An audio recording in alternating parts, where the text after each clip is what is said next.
Hello friends, welcome to Bebakka లాగ్స్కి. ఇవాళ మన టాపిక్ ఏంటంటే మౌనం. మౌనం మహాభాగ్యం అట. దాంట్లో చదివాను. ఏంటా భాగ్యం? అసలు మౌనంగా ఉండడం వల్ల ఏంటంటే శారీరకంగా మానసికంగా ఆరోగ్యంగా ఉంటాం. అంతేకాదండి, మనం రోజులో కొంచెంసేపు కానీ వారంలో ఒకరోజు కానీ మౌనవ్రతం పాటించేవారు. పూర్వం చాలా ఎక్కువగా ఉండే, ఇప్పుడు మనకు లేదు. ఎందుకంటే మనకి ఎక్కడ లేని మాటలు ఊరిపోతూనే ఉంటాయి. మాట్లాడడం మొదలెడితే నాన్ స్టాప్గా మాట్లాడుతూనే ఉంటాం అలాగనమాట.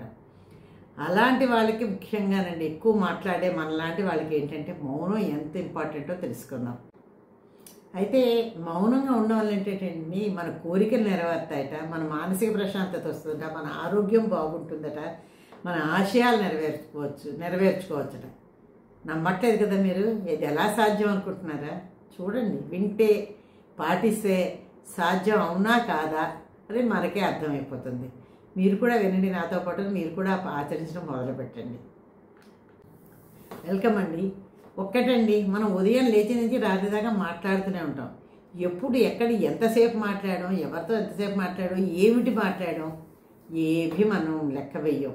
మన బుర్రలో కూడా ఉండవు. అవి అలా వెళ్ళిపోతూనే ఉంటాయి. ఏవో చేసామా చెందామా అనుకుంటాం తప్పితే ఎంత మాట్లాడడం, ఎవరితో మాట్లాడడం, ఎక్కడ మాట్లాడడం అన్నది మనం లెక్క వేయమన్నమాట. అది లెక్క వేసిన రోజు మనం ఎంత అనవసరమైన మాటలు మాట్లాడుతున్నాం, ఎంత ఎనర్జీ వేస్ట్ చేసుకుంటున్నామో తెలుస్తుంది. ఒక్కడమే ఇంట్లో ఉన్నాం అనుకోండి, అప్పుడు ఎవరితో మాట్లాడతాం, ఎలా మాట్లాడతాం, ఎంతసేపు మాట్లాడతాం తెలుసుకోవాలని ఉంది కదా. ఒక్కడు ఉన్నా మాట్లాడతాం. ఎప్పుడు అనుకున్నారు? టీవీలు పెట్టుకొని మాట్లాడతాం, టీవీలు వింటూ ఉంటాం అన్నమాట. మన నోరు మాట్లాడదు, మన కళ్ళు మన మనసు అటువైపు ఉంటాయి. లేకపోతే ల్యాప్టాప్లు పెట్టుకొని పనులు చేస్తూను అందులో ఉంటారు, ఫోన్లు చూస్తూను. మన ఆలోచనలే మన మాటల్లాగనమాట. మనం చేసే పనులన్నీ కూడా మన ఆలోచనలోని మన మాటల్లోని మనకు తెలుస్తూ ఉంటాయి. అది మౌనంగా ఉన్నట్టు కాదు కదా. మనసు కూడా లగ్నం అయ్యేటట్టు ఉండాలి, అప్పుడే మనం మౌనంగా ఉన్నట్టు. మన మనస్సుని కూడా అరికట్టి ఇవన్నీ మాట్లాడకుండా, ఆలోచన లేకుండా మౌనంగా ఉన్నాం అనుకోండి, అది కరెక్ట్గా మనం మౌనంగా ఉన్నట్లు లెక్క. అలా కాకుండా ప్రశాంతంగా రోజు ఒక 10 నిమిషాలు మనసులో ఆలోచనలు కానీ, మన బుర్రలో ఆలోచనలు కానీ, లేకపోతే వేరే యావిగేషన్స్ కానీ వినడం కానీ చూడడం కానీ చేయకుండా ప్రశాంతంగా కూర్చోండి. మనసు ఎంత హాయిగా ఉంటుందో 10 నిమిషాల తర్వాత మనమే గాలిలో తేలిపోతున్నంత హాయిగా ఉంటుందన్నమాట. ఒక్కోసారి మనసు చాలా చిరాగ్గా ఉంటుంది. అక్కర్లేని ఆలోచనలు వచ్చేస్తుంటాయి, టెన్షన్లు వచ్చేస్తుంటాయి, ఏవేవో ప్రాబ్లమ్స్ వస్తుంటాయి, అక్కర్లేని సమస్యలన్నీ గుర్తుకొస్తూ ఉంటాయి, లేదంటే అనారోగ్యం గురించి గుర్తుకొస్తుంది, ఏదో ఒకటి వాళ్ళ గురించి వీళ్ళ గురించి ఉక్కిరి బిక్కిరి అయిపోతుంటే ఏంటి ఇలా అయింది, ఎందుకు ఇలా ఉన్నాం, అందుకు అలా ఉన్నాం అని.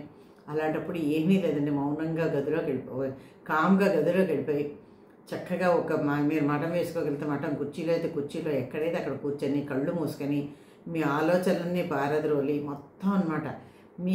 మీ దృష్టి అంతా కూడా మీ మౌనం మీద, అంటే ఏదైనా ధ్యానం చేసుకుంటుండం, జపంలా చేసుకుంటుండం, దృష్టి అంతా దేవుడి మీదో, మంత్రం మీదో, అదైతే ఏదైనా ఒక విషయం మీదో, అంటే మంచి టాపిక్ మీదో పెట్టుకొని ఆలోచించండి. అలా పెట్టుకొని ఉండి కళ్ళు మూసుకొని కూర్చోండి. మీకు ఈ 10 నిమిషాల తర్వాత ఈ సమస్యలన్నీ దూదిపించేలాగా ఎగిరిపోతూ ఉంటాయి. నిజమేనండి, ఇది మటుకు అందరికీ వస్తున్న సమస్యలు, ప్రాబ్లము అందరికీ ఏదో ఒకటి. మంచి ఆలోచన అంత తొందరగా రావు, కానీ చెడు ఆలోచనలు వస్తూనే ఉంటాయి. అలాంటప్పుడు ఇలా చేస్తే మనంత హ్యాపీగా ఎంత ఫ్రీ మైండ్ అయిపోతుందో మనకే తెలియదు. కాబట్టి ఇలా ప్రయత్నం చేయండి. మౌనం అనేది మనని అంతర్ముఖుల్ని చేస్తుంది, ఆత్మవిశ్వాసం పెంచుతుంది, మన మీద మన నమ్మకం పెంచుతుంది.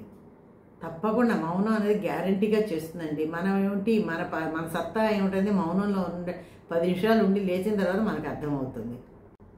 ఈ మౌనంగా ఉండి లేచి మాట్లాడిన వాళ్ళు మాటలు స్పష్టంగా సూటిగా ఉంటాయి. ఈ దొంగ తిరుగుడు మాటలు, ఇది కవర్ చేయడానికి అది కవర్ చేయ ఏమీ ఉండవు. సూటిగా ఒకటే ఒక మాట స్పష్టంగా ఉంటుందన్నమాట. బెరుకుగా మాట్లాడడం, భయంగా, నువ్వు చెప్తే ఏమవుతుందో, చెప్పకపోతే ఏమవుతుందో, ఇవన్నీ ఉండవండి. ఒకటే మాట స్పష్టంగా నిచ్చగా చిన్న చిరునవ్వుతో అలా మాట్లాడుతూ ఉంటారు. అయితే అప్పుడు అవతల వాళ్ళకి మన మీద నమ్మకం ఏర్పడుతుంది, గౌరవాన్ని పెంచుతుందండి. ఆచితూచి చక్కగా సభ్యతగా మాట్లాడితే అది మన చేతకానితనం, కానీ అవతల వాళ్ళు అనుకోవచ్చు మాట చేతకాలేదు ఇలా మాట్లాడుతున్నాను. కొంచెం పెద్ద వాళ్ళు మంచి ప్రొఫెసర్లు, పెద్ద సైంటిస్టులు వాళ్ళు టపటపటప మాట్లాడరు. ఆచితూచి ఆగి ఆగి ఆగి ఒక్కొక్క మాట మాట్లాడి చెప్తారు స్పష్టంగా. వాడు చెప్పిన ఒక్క మాట, ఒక్క నెమ్మదిగా చెప్పిన ఒక్క మాట కూడా మన బుర్రలోని స్పష్టంగా నాటుకుపోయేటట్టు చెప్తారనమాట. అందుకని మనం కూడా అలా చేయడానికి ప్రయత్నం చేద్దాం. అప్పుడు ఇలా ఉండడం వల్ల ఏంటంటే మన ఆలోచనలు మనం అదుపులో పెట్టుకోగలమన్న నమ్మకం మన మీద ఉంటుంది. చూసారా, చేజారిన పనులు, పెదవి దాటిన మాట మళ్ళీ వెనక్కి తీసుకోలేము. కాబట్టి ఆ రెండూ జరగకముందే మనం మౌనంతో ఉండి మన ఆలోచనలు మనం అదుపులో పెట్టుకుంటూ సంతోషంగా ఉండడానికి ప్రయత్నం చేద్దాం. మనం నిద్ర లేచిన దగ్గర నుంచి ఎన్ని రకాల అనుభూతులు, మంచి చెడు రెండు వస్తాయి. కానీ మనం ఎక్కువగా చెడుకే వెయిట్ ఇస్తాం, నెగిటివ్గా ఆలోచించడానికి వెయిట్ ఇస్తాం. అది మానేయాలి. ఫస్ట్ నెగిటివ్గా ఆలోచించకుండా మంచిగా ఆలోచిస్తూ ఉంటే ఆటోమేటిక్గా మన మనసులో ఉన్న చెడు అంతా వెళ్ళిపోతే మనసు ప్రశాంతంగా ఉంటుంది. అప్పుడు మనం మౌనంగా ఉన్నా కూడా మనం ఉండాలి అని ప్రయత్నం చేసినా ఉండగలుగుతాం. అదే మన చెడుని మన మనసులో చెడు ఆలోచనలు పెంచుకుంటూ వెళ్ళామనుకోండి, నెగిటివ్గానే అన్నిటి మీద ఆలోచించామనుకోండి, మనం మౌనంగా కూర్చోలేము, ప్రశాంతంగా ఉండలేము అన్నమాట. కాబట్టి ముందు ఫస్ట్ ఏంటంటే మన మనసులో నెగిటివ్ ఆలోచన తీసి పాజిటివ్ ఆలోచనలు వచ్చేటట్టు ప్రయత్నం చేయాలి.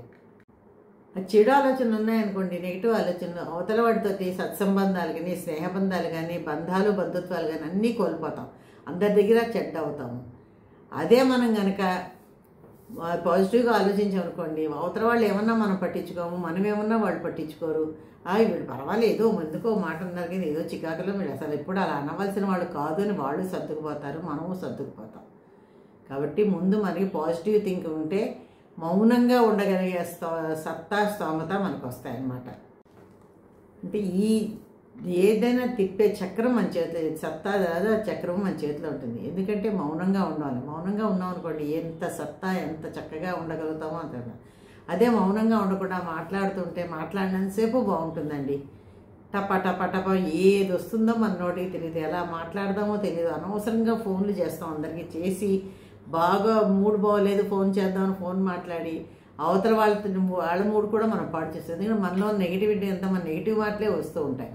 అవతల వాళ్ళకి కూడా చెప్తాం, వాళ్ళు కూడా మన అప్పటిదాకా మంచి ఆలోచనలు, మంచి దీంతో ఉన్నవాడు కూడాను ఆటోమేటిక్గా మన మీద నెగిటివ్ థింకింగ్ వాళ్ళకి వచ్చేస్తుంది.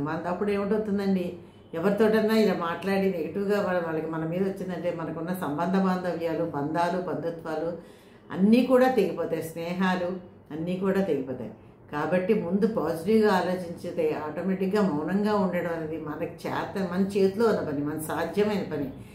సాధ్యమా అనుకుంటారు, ఇలా చేస్తే మనం మారుతామా అనుకుంటారు. గ్యారంటీగా మారుతారు. ప్రయత్నం చేసి చూడండి, మారుతారో లేదో మీకే తెలుస్తుంది. ఓకేనా? ఎలా ఉంది? చిన్న టాపిక్ అనుకుంటున్నాను. ఎలా ఉంది కామెంట్లో పెట్టి లైక్ చేసి సబ్స్క్రైబ్ చేయండి. Thank you. పదండి చిలిపి ప్రశ్నకి. నేను అడిగిన చిలిపి ప్రశ్న ఏంటి, ఒక గోడని 10 మంది నిర్మిస్తారు, అదే గోడని నలుగురు ఎంతసేపు అండి? అసలు ఏం నిర్మించడానికి ఏముంది? 10 మంది నిర్మించారు కదా, ఆ గోడని ఇంకా నిర్మించడానికంటూ ఏమీ లేదనమాట. ఇవాళ చిలిపి ప్రశ్న ఏంటంటే నీరు లేని వెల్ల ఏమిటి? మళ్ళీ అడుగుతున్నా, నీరు లేని వెల్ల ఏమిటి?